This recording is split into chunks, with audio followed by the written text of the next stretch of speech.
Goeiedag, ik ben Daniel Schoonaert, een van de vrijwilligers van het Oranje Comité Beweskens die hier de Koningsdag organiseert. En wat wordt er allemaal gedaan vandaag?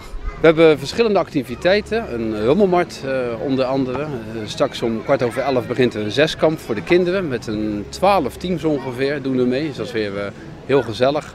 We hebben nog een prachtige hamburgerwagen staan, een kinderdisco vanmiddag, einde van de dag. En gewoon verschillende gratis activiteiten, spelletjes, springkussens, waar iedereen gebruik van kan maken.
Ik ben Louise en ik hoor bij de bende van het team.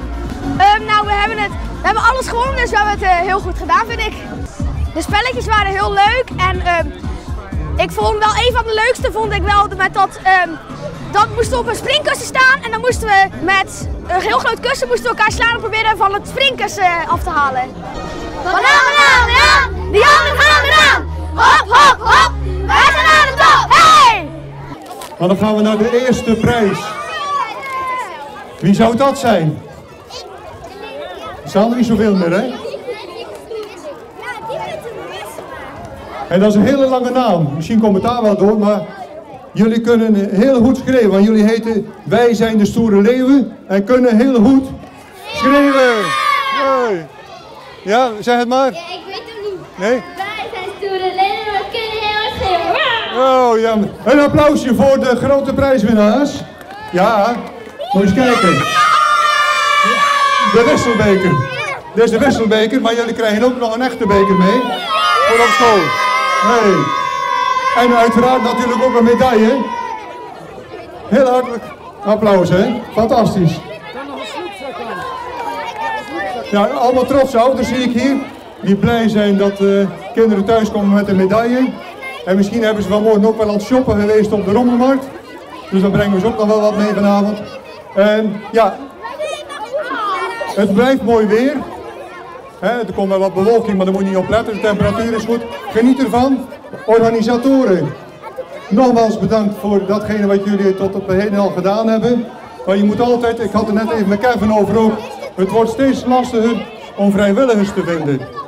En het is toch heel belangrijk, want vanmorgen zei de burgemeester ook in gemeentehuis en Sluis. De vrijwilligers zijn het cement van de maatschappij. En dat geldt ook voor hier. Dus als u tijd te veel hebt en zei ik wil ook wel een bijdrage leveren, meld u gewoon aan. Er is altijd wel een taak voor u te vinden. Nogmaals bedankt en heel veel succes. Bressjes!